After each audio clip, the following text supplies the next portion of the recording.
ಬರ್ತೈತಿ ಅಂತ ಹೇಳ್ತಾರ ಅವ್ರು. ಹೆಂಗ ಮಾಡುದು ಅಂತ ಕೇಳಿದ್ರೆ ನಿಮ್ಮ ದೇವರು ಯಾವ್ದು ತಗೊಳ್ರಿ, ಆ ದೇವರನ್ನ ನಿಮ್ಮ ಮನಸ್ಸಿನ ಮೂಲಕ ಶ್ವಾಸದ ಮೂಲಕ ಶ್ವಾಸ ಹೋಗಿ ಅಲ್ಲಿ ಮುಟ್ತತಿ, ಅಲ್ಲಿ ಆತ್ಮವನ ಅಲ್ಲಿ ದರ್ಶನ ಮಾಡಕ್ ಸಾಧ್ಯತೆ. ಇದನ್ನು ಮಾಡಾಕ ಯಾವುದರ ಹೊರಗಿನ ಯಾವುದೇ ಅವಶ್ಯಕತೆಗಳಿಲ್ಲ. ಇದಕ್ಕೆ ಬೇಕಾಗಿರುವ ಒಂದೇ ಒಂದು ಮನಸ್ಸು. If you control your mind you can control whole world ಅಂತ. ಮನಸ್ಸು ಗೆದ್ರ ಜಗತ್ತನ್ನು ಗೆದಲಿಕ್ಕೆ ಬರ್ತೈತೆ ಅಂತ. ಆ ದಿಶೆಯೊಳಗ ಇವತ್ತಿನ ಜಾತ್ರೆಗಳು, ಇವತ್ತಿನ ಸತ್ಸಂಗಗಳು, ಇವತ್ತಿನ ಮಠಗಳು, ಇವತ್ತಿನ ದೇವಾಲಯಗಳು, ಇವತ್ತಿನ ಧರ್ಮಗಳು, ಇವತ್ತಿನ ಜಾತಿಗಳು, ಇವತ್ತಿನ ರಾಜಕಾರಣ, ಇವತ್ತಿನ ಧರ್ಮ ಕಾರಣ, ಇವತ್ತಿನ ಸಾಮಾಜಿಕ ಕಾರಣ, ಇವತ್ತಿನ ಆರ್ಥಿಕ ಕಾರಣ, ಇವತ್ತ ಚಿತ್ತಶುದ್ಧಿಯನ್ನು ಬಿಟ್ಟರೆ ಮತ್ತೊಂದಿಲ್ಲ. ಚಿತ್ತಶುದ್ಧಿಗೆ ಮಾನ್ಯತೆ ಕೊಟ್ಟು ಇವತ್ತೆಲ್ಲರೂ ನಡೆದದ್ದೇ ಆದರೆ ಇವತ್ತ ಸ್ವರ್ಗ ಸಮಾನವಾದಂಥ ವಾಸಯೋಗ್ಯವಾಗಿರ್ತಕ್ಕಂಥ ತನ್ನಂತೆ ಬರದ ಬಗೆದೊಡೆ ಕೈಲಾಸ ಭಿನ್ನರವಕ್ಕೂ ಸರ್ವಜ್ಞ ಅನ್ನುವಂಥ ತತ್ವ ಇವತ್ತ ಪ್ರತಿಯೊಬ್ಬರಲ್ಲಿ ಇವನಾರೋ ಅನ್ನೋದು ಬಿಟ್ಟ ಇವರೆಲ್ಲರೂ ನಮ್ಮವರು. ಈ ಬ್ರಹ್ಮಾಂಡ ನಂದು, ಈ ಬ್ರಹ್ಮಾಂಡವಾಗಿ ನನ್ನ ಆತ್ಮನಿಂದನ ಎಲ್ಲವೂ ನಡೀತದೆ ಅಂತ ಆತ್ಮಜ್ಞಾನಿಗಳು ನಾವಿವತ್ತು ತಯಾರಾಗಬೇಕಾಗೈತೆ. ಇದು ನಮ್ಮ ಜೀವನದ ಉದ್ದೇಶ.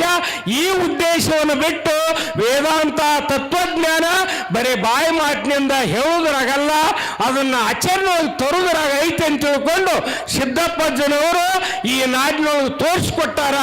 ಅವರ ಹೆಸರನ್ನು ಮುಂದಿಟ್ಟುಕೊಂಡು ನಾವೆಲ್ಲರೂ ಕೂಡ ನಮ್ಮ ಜನ್ಮವನ್ನು ಸಾರ್ಥಕ ಮಾಡಿಕೊಳ್ಳುವ ಸಲುವಾಗಿ ಅತಿ ಅತಿ ಸುಲಭ, ಒಬ್ಬ ಹುಚ್ಚ, ಒಬ್ಬ ಹುಳುಕ, ಒಬ್ಬ ದಡ್ಡ, ಒಬ್ಬ ವೇಶ್ಯ, ಒಬ್ಬ ಪತೀತ, ಒಬ್ಬ ಅತ್ಯಂತ ದುಷ್ಟ ಇವತ್ತೇನಾದರೂ ಶ್ರೇಷ್ಠ ಆಗಬೇಕಾಗಿತ್ತಂದ್ರ, ನೀತಿವಂತ ಆಗಬೇಕಾಗಿತ್ತಂದ್ರ, ರೀತಿವಂತ ಆಗಬೇಕಾಗಿತ್ತಂದ್ರ ಅವನ ಮನಸ್ಸನ್ನು ತಿದ್ದುವಂತ ಕಾರ್ಯ ಪ್ರತಿಯೊಬ್ಬರು ಮಾಡಲೇಬೇಕಾಗ್ಯದ. ಮಾಡಿದ್ದೇ ಆದ್ರ ಇವತ್ತಿನ ಎಲ್ಲ ಸಮಸ್ಯೆಗಳಿಗೆ ಪರಿಹಾರದ. ಒಂದು ಮನೆ ಹಿಡ್ಕೊಂಡು ಜಾಗತಿಕ ಲೆವೆಲ್ವರೆಗೂ ಇವತ್ತ ಒಂದೇ ಒಂದು ಸಾಧಾರಣವಾದ 5 ವರ್ಷದ ಮಗು ಹಿಡ್ಕೊಂಡು 100 ವರ್ಷದ ಮುಪ್ಪಾವಷ್ಟೊಳಗಿರ್ತಕ್ಕಂಥ ಪ್ರತಿಯೊಬ್ಬ ಮಾನವನು ನಾಮಸ್ಮರಣೆಯನ್ನು ಮಾಡಬಲ್ಲ. ಕಲಿಯುಗದ ಹರಿನಾಮವನ್ನೆನೆದರೆ ಕುಲಕೋಟಿಗಳ ಉದ್ಧರಿಪೋರಂಗ ಅಂತಾರಲ್ಲ, ಆ ದಿಶೆಯೊಳಗ ನಿಮಗೆ ಯಾವ್ದು ಇಷ್ಟದ ಅಂತ ನಾಮಸ್ಮರಣೆಯನ್ನ ಯಾವ ಕೃತ್ಯಗಳಿದ್ದರೂ ಯೋಗಿಯು ಭಾವಗಳು ಬ್ರಹ್ಮವನ್ನು ಬಿಡದೇನು ಅಂತಾರಲ್ಲ, ಹಂಗ ಚಾಲತಾ ಬೋಲತಾ ದಂದಾಕರಿತಾ ನಾಮ ವಿಸುರುಡೆ ಅಂತಾರಲ್ಲ, ಆ ದಿಶೆಯೊಳಗ ಅತಿ ಸುಲಭ ಸರಳ ಇಂಥ ನಾಮಸ್ಮರಣೆಯನ್ನ ರೂಢಿಸಿಕೊಂಡು ನಮ್ಮ ಮನಸ್ಸನ್ನು ತಿದ್ದುಕೊಂಡು ನಾಳಾಗಿವಿ. ಇನ್ನೇನು ಮಾಡಬೇಕು? ಏನು ಮನಸ್ಸಿನ ಗುಲಾಮರಾಗಬೇಕು? ಮನಸ್ಸಿನ ಸ್ವಾಮಿಗಳಾಗಬೇಕು? ಮನಸ್ಸಲ್ಲಿ ಹುಟ್ಟೈತಿ ನಮ್ಮ ಅಂತರಂಗದಾಗ. ನಮ್ಮ ಅಂತರಂಗದಾಗ ಹುಟ್ಟಿದಂಥ ಮನಸ್ಸಿನ ಒಡೆಯರು ಯಾರು? ತಾನೇ ಅಲ್ಲ, ನಾನಾ ಅಲ್ಲ. ಅಂದಮೇಲೆ ನಾ ಹೇಳಿದಂಗೆ ಕೇಳಬೇಕು, ಅದು ಹೇಳಿದಂಗೆ ಕೇಳಬೇಕು. ಅದಂಗೆ ಹೇಳಿದಂಗೆ ಕೇಳಿದವರೆಲ್ಲ ಜೀವನವನ್ನು ಕೆಡಿಸ್ಕೊಂಡಾರ, ದುಃಖಿಗಳಾಗ್ಯಾರ, ನರಕ ಪ್ರಾಪ್ತಿಯಾಗೈತಿ. ಇಂಥದ್ರೊಳಗೆ ಮನಸ್ಸನ್ನು ಸರಿಯಾಗಿ ವಾಪರಿಸಿದವರು, ಬಳಸಿದವರು ಏನಾಗ್ಯಾರ? ಅವರು ಈ ಬ್ರಹ್ಮಾಂಡವನ್ನು ಶೋಧನೆಗೆ ತೊಡಗ್ಯಾರ. ಮಂಗಳದ ಗ್ರಹದ ಮೇಲೆ ಹೊಂಟಾರ, ಸೂರ್ಯನ ಮೇಲೆ ಹೊಂಟಾರ, ಏನೆಲ್ಲ ಅಭ್ಯಾಸ ಮಾಡ್ಯಾರ. ಎದನ್ನು ವಾಪರಿಸಿ? ಮನಸ್ಸನ್ನ. ಅದಕ್ಕಂತಾರ ಮನೇ ನಾಂ ಕಾರಣಂ ಬಂದ ಮೋಕ್ಷಾಯ, ಮನವಿರಕ್ತಿಗೆ ಮುಕ್ತಿ ಅಲ್ಲದೆ ತನು ವಿರಕ್ತಿಗೆ ಇಲ್ಲವೋ, ಮನವೇ ಬಂದವು ಮೋಕ್ಷ ಪದವಿಗೆ ಮನವೇ ಕಾರಣವೆನಿಪ್ಪುದು. ಎಲ್ಲಕ್ಕೂ ಕಾರಣ ಮನಸ್ಸು. ಇಲ್ಲಿ ನಮ್ಮರ್ಗೊಳದಾಗ ಸಾಕಷ್ಟು ಜನಸಂಖ್ಯೆ ಐತಿ. ಅವ್ರಿಗೇನಾದರೂ ಇಲ್ಲಿ ಬರೋ ಮನಸ್ಸಾಗೈತೇನು? ಇಲ್ಲ. ನಿಮಗೆಲ್ಲ ಮನಸ್ಸಾಗೈತಿ. ಬಂದರೆ ಇಲ್ಲಿ ಮನಸ್ಸು ಕೊಟ್ಟು ಕೇಳ್ತೀರಿ ಅಂತ ತಿಳ್ಕೋತೀರಿ, ಇದನ್ನು ಆಚರಣೆ ತರಬೇಕಂದ್ರೆ ತರ್ತೀರಿ. ಇಂಥ ಮನಸ್ಸಿಟ್ಟುಕೊಂಡು ನಾವೆಲ್ಲ ಏನು ದುಃಖಿಗಳಾಗಿವಿಲ್ಲ, ಅಂಥ ಮನಸ್ಸನ್ನು ಏನು ಮಾಡಬೇಕಾಗೈತಿ? ಇಲ್ಲದಂಗ ಮಾಡ್ಕೋಬೇಕಾಗೈತಿ, ಮನೋರ್ಲಯ ಮಾಡ್ಕೋಬೇಕಾಗೈತಿ. ಮನಸ್ಸಿನ ಒಡೆಯರು ನಾವು ಇರಬೇಕಾಗೈತಿ. ನಾವು ಹೇಳಿದಂಗೆ ಮನಸ್ಸು ಕೇಳಬೇಕಾಗೈತಿ. ನಾವು ಹೇಳ್ತಾನಲ್ಲ, if you control your mind you can control whole world ಅಂತ. ಮನಸ್ಸು ಗೆದ್ರೆ ಜಗತ್ತನ್ನು ಗೆದಲಿಕ್ಕೆ ಬರ್ತೈತೆ ಅಂತ. ಯಾರ ಮನಸ್ಸು? ತನ್ನ ಮನಸ್ಸು. ಯಾರು ಗೆದಿಬೇಕು? ತಾ ಗೆದಿಬೇಕು. ಯಾರ ಕೈಯಾಗತಿ? ತನ್ನ ಕೈಯಾಗೈತಿ. ತನಗೆ ತಾನ ಮಿತ್ರ, ತನಗೆ ತಾನ ಶತ್ರು. ಆದ್ರ ಮನಸ್ಸಿಗೇನು ಮಾಡೈತೆ?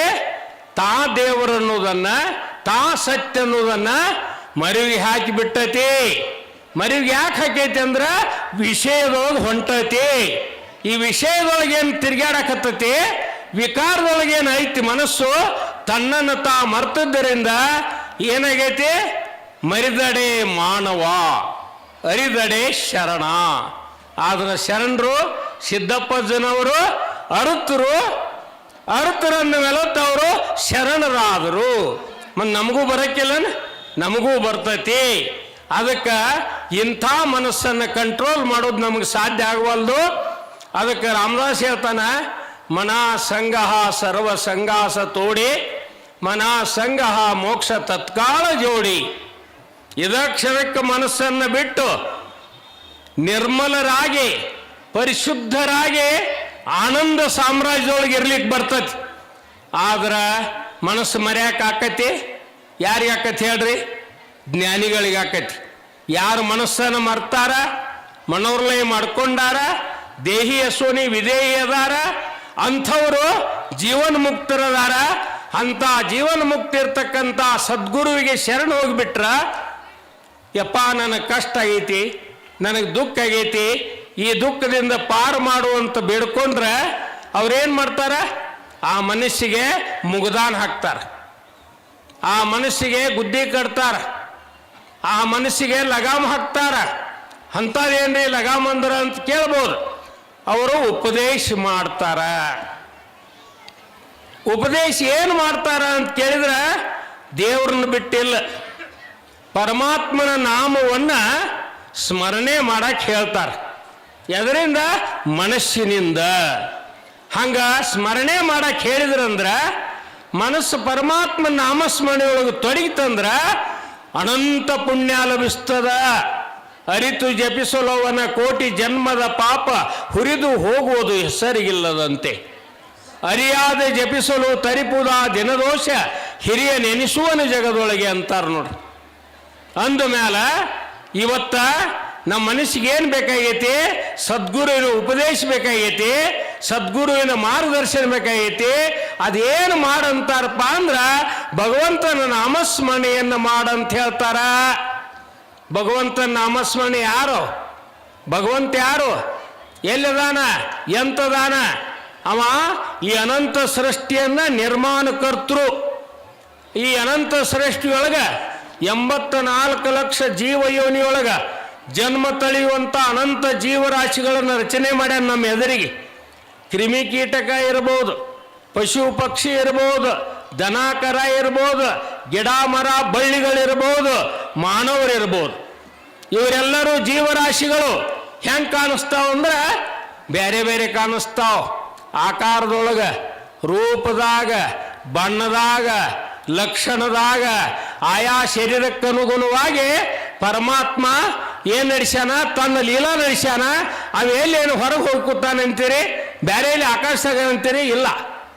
ಅವ ಪ್ರತಿಯೊಂದು ಜೀವಿಯ ಅಂತರಂಗದೊಳಗ ಅಧಿಷ್ಠಾನ ಮೂರ್ತಿಯಾಗಿ, ಕಾರಣಕರ್ತೃವಾಗಿ, ಭೋಕ್ತೃವಾಗಿ, ಸಾಕ್ಷಿಯಾಗಿ, ಸರ್ವಂತರ್ಯಾಮಿಯಾಗಿ, ಸರ್ವ ವ್ಯಾಪಕವಾಗಿ ಆ ಶರೀರಕ್ಕನುಗುಣವಾಗಿ ತನ್ನ ಲೀಲೆಯೊಳಗೆ ಜೀವನ ರೂಪಿಸಿಕೊಂಡು ತನ್ನ ಬದುಕನ್ನು ಕಟ್ಟಿಕೊಂಡು ಇವತ್ತ ನಡೆಸ್ತಾ ಇದ್ದಾನ.